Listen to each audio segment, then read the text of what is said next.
ఒక ఎగ్జాంపుల్గా చెప్పాలంటే ఐ మీన్ నా మైండ్ సెట్ ఎలా ఉండిందంటే, ఒక ఉదాహరణకి చెప్పేస్తాను. న్యాయం కావాలనే సినిమా, శారద గారు ఆఫ్టర్ లాంగ్ గ్యాప్ రీఎంట్రీ, ఆవిడ ఒక డిఫెన్స్ లాయర్, నా తరపున కొంగర జగ్గయ్య గారు ఒక డిఫెన్స్ లాయర్, రాధిక ఒక దాంట్లో ఉంది, క్రాంతి కుమార్ గారు పైన క్రేన్లో ఉండి ఆయన కొంచెం ఆపరేట్ చేస్తారు, though is a producer. And 300-400 మంది, ఇప్పుడు ఇక్కడ ఎంతమంది ఉన్నారు ఈ హాల్లో అంతమంది జూనియర్ ఆర్టిస్ట్ తోటి ఉంది. అది లాస్ట్ వర్డిక్ట్ ఆ న్యాయం కావాలి సినిమాకి.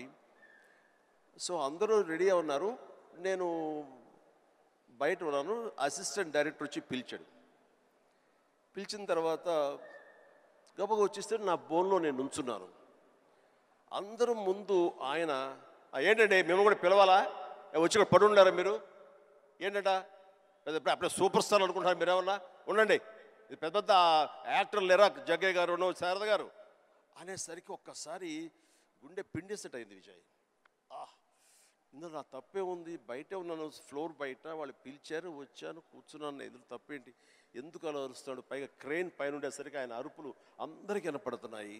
అలాగే కామ్ అయిపోయాను. ఆ రోజు మధ్యాహ్నం భోజనం చేయబుద్ధి కాలేదు.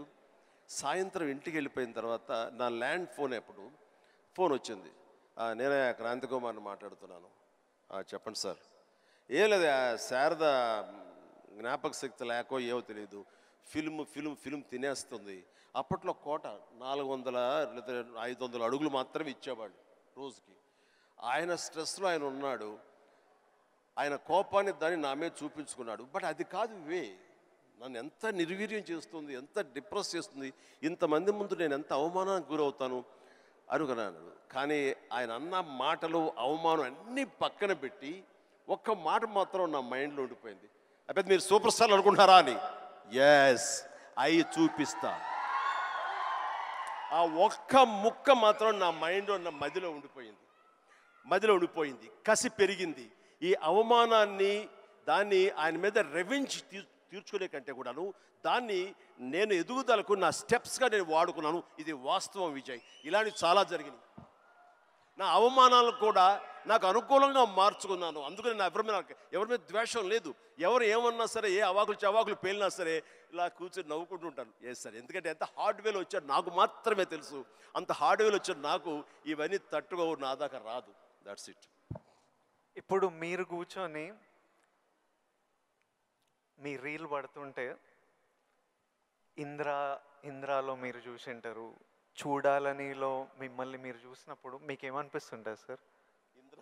ఇప్పుడు ఇంద్రాలో షోరీల్లో మీరు చేసిన, ఇప్పుడు 25 years నుంచి లాస్ట్ 25-30 yearsలో మీ సినిమాలన్నీ డిఫరెంట్ ఏజ్ గ్రూప్లో మీ మెంటాలిటీ డిఫరెంట్గా ఉండింటుంది.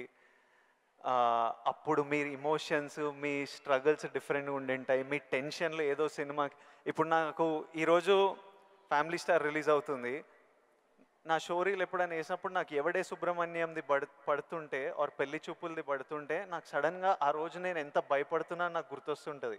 అంత భయపడాల్సిన అవసరం లేకుండానే అని ఇప్పుడు అనిపిస్తుంది. కానీ ఆ రోజు ఎవరైనా వచ్చి చూస్తారా సినిమా, మన ఫ్యూచర్ ఏంటి, ఆ ఫస్ట్ సినిమాలు ఉంటాయి కదా.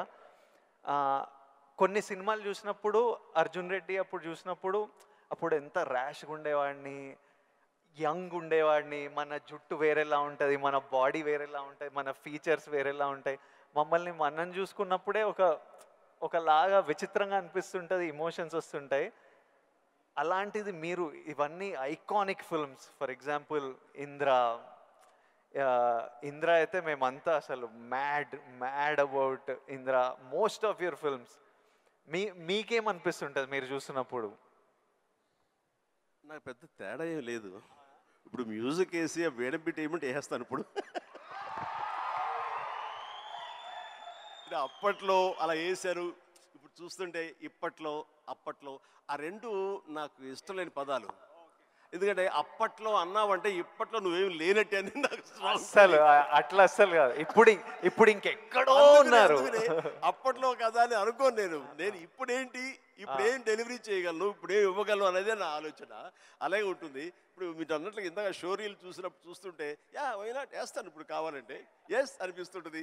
దానికి కావాల్సిన అంటే ఫిజికల్గా అప్పుడంత యాక్టివ్గా ఉంటావా లేదా అనే దాని మీద ఎస్ మనది మభ్య పెట్టుకోకూడదు కానీ బట్ మిగతా ఎనర్జీ కానీ జోష్ కానీ అదే హుషారు, అదే రక్తం, అదే తీరు అంటే మాత్రం ఏం తేడా లేదు అది ఎప్పుడు. కానీ ఒకటి మీరు అన్నట్లుగా నేను అర్జున్ రెడ్డిలో చూస్తుంటే ఆ రోజు నా కాన్ఫిడెన్స్, నేను నా హెయిర్ స్టైల్, నా పొగరు ఇవన్నీ చూస్తుంటే అవన్నీ మీ పెట్టుబడులు.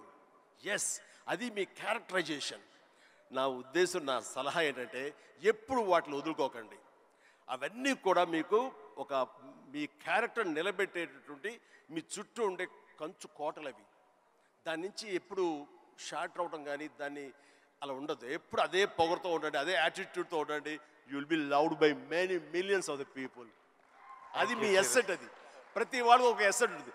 నేను తల్లగా అరే ఏమో దొబ్బుతున్నారు ఏంట్రా బాబు అన్నానుకో, ఆ డైలాగ్ నాకు అతకదు, నీకు అతుకుతుంది, నేను లైక్ చేస్తాను అట్లా. అందుకని మన దగ్గర ఏవే ప్లస్ పాయింట్స్ ఉంటాయో వాటిల్లోనే మనం ఓన్ చేసుకోవాలి, వాటితోనే మనం ఇంటరాక్ట్ అవ్వాలి, వాటితోనే మనం అట్రాక్ట్ చేసుకోగలగాలి. అందుకనే అవి మీ అసెట్స్ ఏమున్నాయో అవి ముందు గుర్తించాలి. ఏ క్వాలిటీస్ అయితే ప్రజలు, ప్రేక్షకులు, ముఖ్యంగా మీ అమ్మాయిలు లైక్ చేస్తున్నారో దాన్ని మాత్రం వదులుకోవద్దు. Yeah, please do it. Thank you sir. ఇంకొకటి, మన ఇన్ఫ్లుయెన్సర్స్ తరపున ఇప్పుడు మనం రిలీజ్కి ఎట్లా స్ట్రెస్, మొన్న చాలామందితో మాట్లాడుతుండే, మనం రిలీజ్కి ఎట్లా ఫీల్ అవుతామో, సినిమా మంచిగా ఆడాలి, మంచిగా ఆడకపోతే మనకు ఎనర్జీ పోతుంది కొన్ని రోజులు.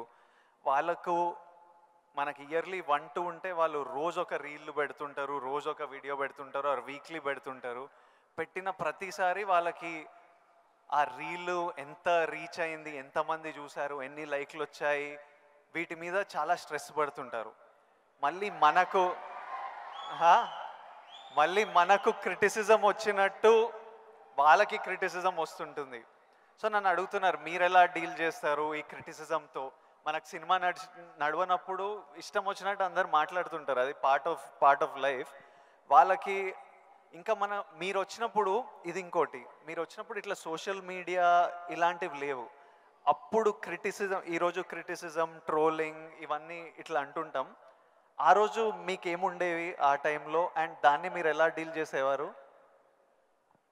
విజయ్, దీనికి కూడా నాకు జరిగిన ఒక సంఘటన చెప్తాను. గ్రోయింగ్ స్టేజ్లో, సరిగ్గా మీరు అందరూ వినాలి, గ్రోయింగ్ స్టేజ్లో మనం చాలా వల్నరబుల్గా ఉంటాం, బిక్కుమంటూ ఉంటాం, రాణించమా అనే సమయంలో. ఇలాంటి సమయంలో మనం ఎప్పుడు కూడాను పాజిటివ్ అట్మాస్ఫియర్ ఉన్న చోట మాత్రమే ఉండాలి. అది ఏర్పరచుకోవటం మన చేతుల్లో ఉంది. నేను ఇంకా సినిమాలు స్టార్ట్ అవ్వలేదు, పాండీ బజార్, టీ నగర్, మెడ్రాస్, అక్కడ ఒక ఏరియా ఉంటుంది. అక్కడ చాలామంది సరదాగా ఈవినింగ్ కబుర్లు చెప్పుకోవడానికి వస్తారు. వచ్చినప్పుడు వాళ్ళ దగ్గర నేను సరదాగా వెళ్తే ఒక ఫ్రెండ్ తీసుకెళ్ళాడు, రా సరదా కూర్చొని ఒక టీ తాగి వచ్చేద్దామని. ఏంట్రా మీ ఫ్రెండా, ఎవరు, ఏం పేరు? శివశంకర్ వరప్రసాద్ అండి. ఆహా, ఓకే, ఏంటి సినిమాలో వేషాలు వేద్దామనా? అవునండి. అబ్బో, ఏ వేషాలు అంటే అవకాశం ఉంటే హీరోగా చేద్దామని.